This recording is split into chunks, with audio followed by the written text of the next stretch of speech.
Tussen Huddegriep en Burgum wordt Joert toch netbeheerder Tennet werken aan het ophezen van 2 heegspanningsmesten. De werkzaamheden worden dienen in het rand van de onlis van de centrale as.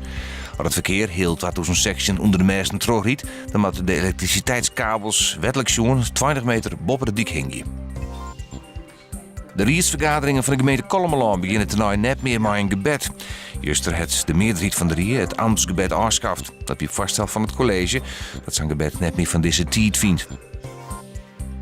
In een van de allerlaatsten van het Jedderen betonfabriek op het terrein van Spaansen in Haas het juster brandwest. De brandwacht skaalde op naar middelbrand, omdat er eerst te min bluswetter voorhanden wie. Daarna heeft de brandwacht het vuur gauw onder controle. De brand is elke dag ondersteunen. Joen en vannacht is het nog een skoft zacht. De temperatuur zakt uiteindelijk naar 1 graad te stolven en de noordeerste wind is zwak. Morgen weer flink wat zinnen, 20 graden en de noordeerste wind is matig en vrij krachtig.